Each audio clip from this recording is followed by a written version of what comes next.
जय हिंद। आज हम तहस नहस सीरीज के तहत क्लास 8th साइंस का पूरा बुक को कंप्लीट करने वाले हैं, जिसमें 18th चैप्टर है। तो आज पहला चैप्टर का स्टार्ट है, जिसमें वन शॉट रिवीजन करने वाले हैं। तो हम इसका फॉर्मेट देख लेते हैं कि हमारा रिवीजन आगे होगा कैसे। कुछ रूल्स रेगुलेशन है कि ऐसे ही गर्दा उड़ा देंगे जैसे तैसे, नहीं। तो कुछ रूल्स रेगुलेशन है, तो उसके तहत हम देखने वाले हैं फॉर्मेट ऑफ रिवीजन तहस नहस सीरीज के तहत, क्योंकि ये ऐसा सीरीज है जिसमें जीरो से हीरो बना के भेजेंगे, इसीलिए इसका नाम कुछ ऐसा है। टाइम पीरियड ऑफ ड्यूरेशन, तो ये सीरीज का ड्यूरेशन कितना रहेगा, तो ये सिर्फ रिवीजन के पर्पज से है, ना कि आपको कोई चैप्टर पढ़ा रहे हैं। तो इसमें 15 से 25 मिनट्स के बीच तक का रहेगा, कि जिसमें क्या कवर करेंगे, कीवर्ड्स।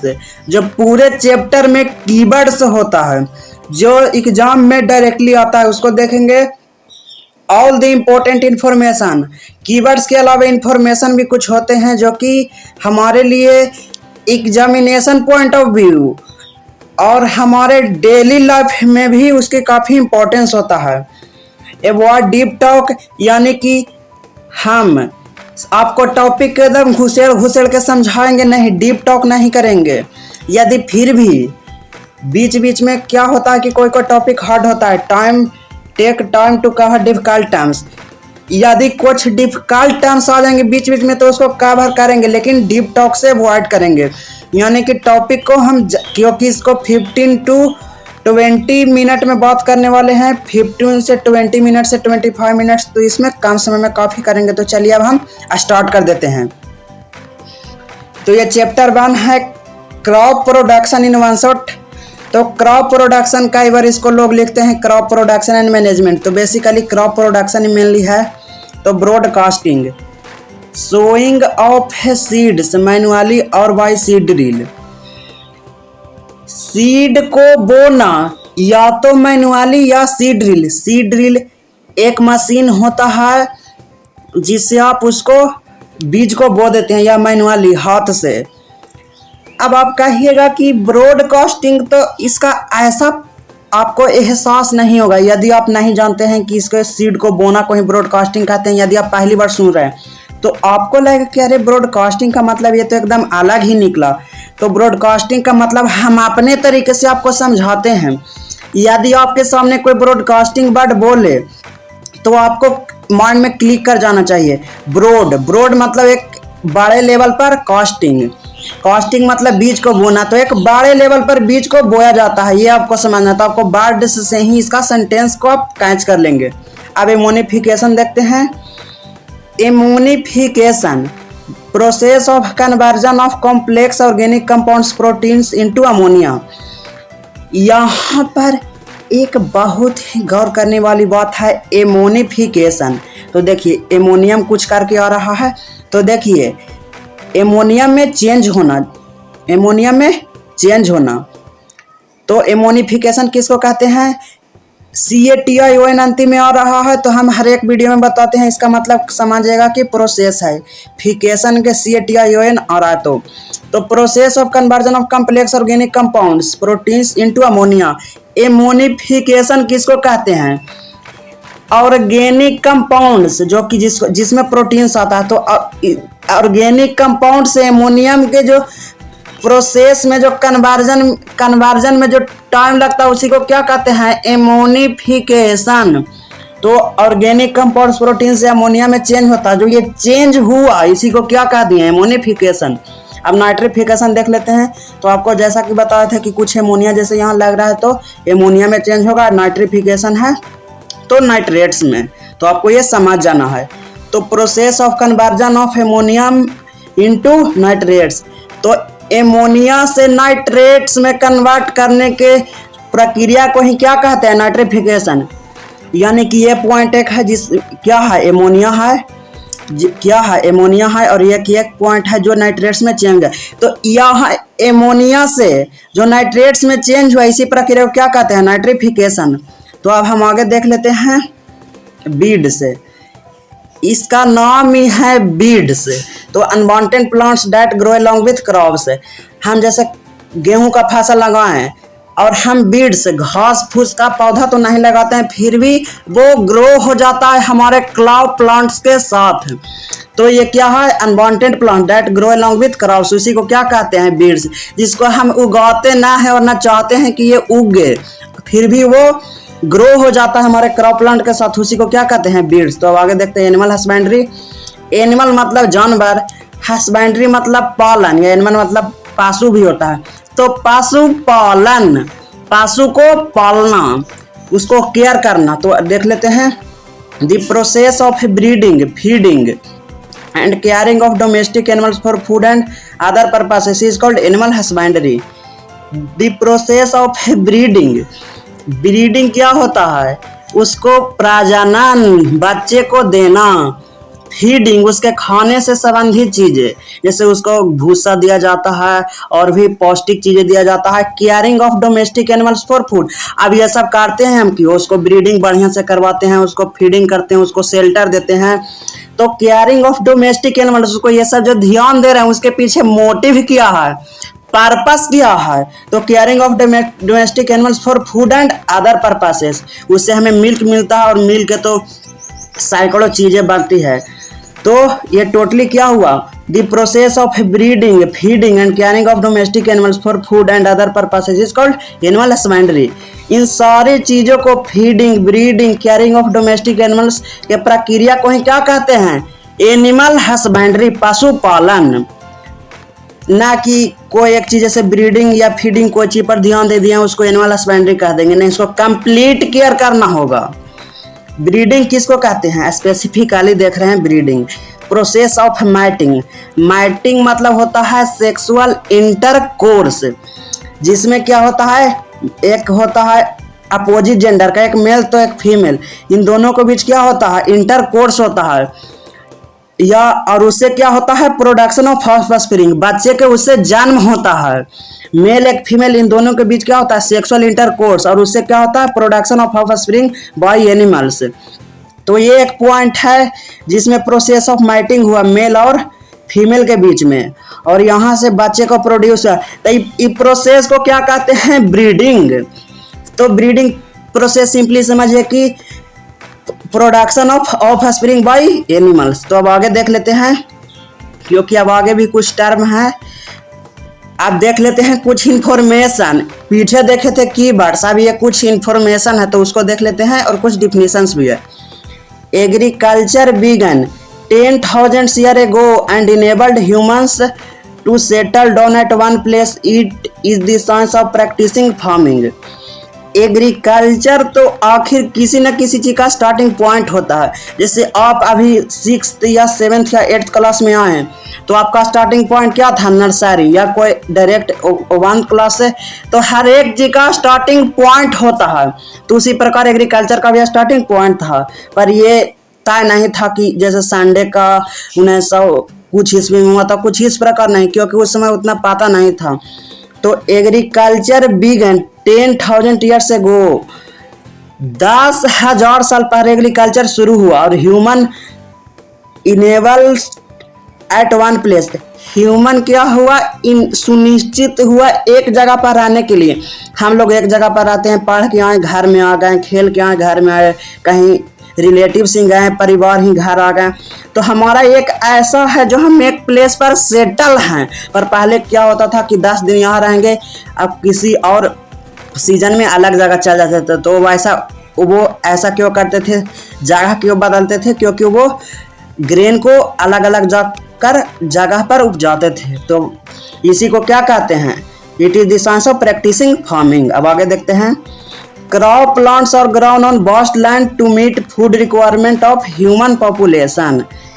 क्रॉप प्लांट्स जैसे व्हीट हो गया, राइस हो गया, ग्राम हो गया, तो ये क्या है, क्रॉप प्लांट्स, इसका एक क्रॉप प्लांट्स होता है। तो crop plants are grown on vast land, छोटा मोटा ना कि जरी सुन यहाँ जरी सुन यहाँ, वास्ट लैंड, बड़े जगह पर क्या होता है, ये उपजाया जाता है क्रॉप प्लांट्स को, ताकि वो फूड रिक्वायरमेंट को पूरा कर सके ह्यूमन, इतने बड़े ह्यूमन पॉपुलेशन को। आपको एक डेटा बताते हैं कि पहले इंडिया दूसरा नंबर पर आता था पॉपुलेशन में पूरे वर्ल्ड में, अब पहला नंबर पर आता है। चाइना पहले पहला नंबर पर आता था, अब इसको पछाड़ के इंडिया पहला नंबर पर आ गई। तो यहाँ भार के जनसंख्या बढ़ गया है। अब आगे देखते हैं हॉर्टिकल्चर। हॉर्टिकल्चर, यहाँ पर कल्चर आ गया है। कल्चर जब भी आए आपको क्या दिमाग में आना है कि किसी चीज को ग्रो होने से संबंधित, किसी चीजों को क्या ग्रो होने से संबंधित। तो यहाँ पर क्या हो रहा है, horticulture is science of growing fruits, vegetables and flowers plants under controlled conditions. किसके अंदर? कंट्रोलेड कंडीशन के अंदर। ऐसा ना कि क्रॉप फील्ड एकदम पूरे बड़ा एरिया में ऐसा होता है। फ्रूट्स लगाया जाता है कंट्रोलेड कंडीशंस में, उसका सीजन वाइज भी और एरिया वाइज भी। तो इसमें फ्रूट्स को उगाया जाता है, वेजिटेबल्स को, बाजार से आप फ्रूट्स को तो खाते ही होंगे, वेजिटेबल्स को ये तो नॉर्मल चीज़ है, फ्लावर को भी, फ्लावरिंग प्लांट्स में जैसे कॉलीफ्लावर, बहुत सारी चीज़ है। अब आगे देख लेते हैं। Compost is a type of manure prepared by dumping of organic wastage in large pits and leaving them to decompose. Compost सबसे पहले क्या है? ह्यूमन मेड या नेचुरली बनता है, प्राप्त होता है। जैसे फर्टिलाइजर है तो वो किस में होता है? फैक्ट्री में तैयार होता है, पर ये ऐसा नहीं है, ये मैनमेड नेचुरल तरीके से तैयार होता है। ये एक टाइप ऑफ मैन्योर है जो कैसे तैयार होता है? Dumping of organic wastage in larger pits and leaving them to decompose. जैसे एक बड़ा गड्ढा खोदे जिसमें कचरा तचरा, जैसे आपके घर में सब्जी आता है, रोटन फ्रूट्स होता है, तो उसको सब डाल दिए और कुछ समय तक छोड़ दिए और वो फिर किस में फिर वो डिकम्पोज होके क्या बन जाता है? कंपोस्ट बन जाता है, जो कि क्या होता है? एक टाइप ऑफ मैन्योर होता है। तो अब आगे देख लेते हैं। Fertilizers are chemical compounds rich in nitrogen, phosphorus and potassium which are added to the soil to enhance its fertility. Fertiliser सबसे पहले क्या है? फैक्ट्री में तैयार होता है और मैनमेड है। तो फर्टिलाइजर्स आर केमिकल कंपाउंड्स, पर जो कंपोस्ट है वो केमिकल कंपाउंड्स नहीं होता है, पर फर्टिलाइजर केमिकल कंपाउंड होता है जो कि किस में रिच होता है, यानी कि उसमें नाइट्रोजन, फास्फोरस एंड पोटेशियम भारी मात्रा में पाया जाएगा, और जो कि किस में ऐड किया जाता है? सॉइल में, क्योंकि उसका सॉइल फर्टिलिटी को इंक्रीज किया जाए और अब हमें ज़्यादा से ज़्यादा अनाज मिल सके। अब इरिगेशन, तो irrigation is the process of watering to the crop plants. Irrigation क्या है? इरिगेशन मतलब सिंचाई। जैसे हमें खाना पानी की ज़रूरत होता है उसी प्रकार प्लांट को भी खाना पानी की क्या होता है? ज़रूरत पड़ती है। तो जो हमें क्रॉप फील्ड्स को, जो हम उसको वाटर को प्रोवाइड करते हैं, इसी प्रक्रिया को क्या कहते हैं? इरिगेशन। अब आगे देख लेते हैं बीडी साइड से। बीड पीछे बात किए थे जो कि अनवांटेड प्लांट्स होता है। तो बीडी साइड, तो बीडी में साइड्स लगे तो यानी क्या होगा? कुछ ना कुछ दावा होगा बीड को मारने के लिए, क्योंकि अनवांटेड प्लांट है। तो weedicides are the chemicals. ये क्या है? जितना भी बीडी साइड, पेस्टिसाइड, साइड्स लगा होगा वो जनरली केमिकल ही होगा। तो weedicides are the chemicals that are applied to the soil. क्योंकि उसे बीडीसाइड को सॉइल के लिए ही बनाया जाता है, तो डाला किस में जाएगा? सॉइल में ही। तो weedicides are the chemicals that are applied to the soil to destroy unwanted plant. Destroy किसको करने के लिए? अनवांटेड प्लांट को। खेत से बीड्स को क्या करने के लिए? डिस्ट्रॉय करने के लिए किसका छिड़काव करते हैं? बीडीसाइड्स को। अब देख लेते हैं पेस्टिसाइड्स, यानी पेस्टिसाइड में एक क्या है? केमिकल है, और ये पेस्ट को मारने के लिए यूज होगा, उसको नष्ट करने के लिए। तो pesticide are the chemicals that are spread on crops और plants to kill the pest. यहाँ पर प्लांट उगाया हुआ है, उसके साथ भी बीड्स उगा हुआ है, तो पेस्टिसाइड का छिड़काव होगा और उसको किल कर देगा पेस्ट को, ये जो केमिकल छिटाया है पेस्टिसाइड। तो अब हम आगे देख लेते हैं। 2 पॉइंट बचा हुआ है, तो यहाँ पर 2 पॉइंट बचा हुआ है, तो देख लेते हैं। हाइब्रिडाइजेशन, ये काफ़ी इंपॉर्टेंट पॉइंट है, और आपको यहाँ से आगे बढ़ने से बता दें कि चैप्टर का इंपॉर्टेंट टॉपिक बना हुआ है वीडियो, तो उसको चाहे तो आप जाकर देख सकते हैं ट्रिक के साथ। तो अभी इसको बात कर लेते हैं। हाइब्रिडाइजेशन, कौन ऐसा बंदा बच्चा नहीं होगा जो हाइब्रिड के नाम नहीं सुना होगा? शायद ही कोई ऐसा होगा। हाइब्रिड मतलब हाइब्रिड का पहचान ही उसके बड़े फ्रूट्स के लिए, उसका बड़ा फल लगता है।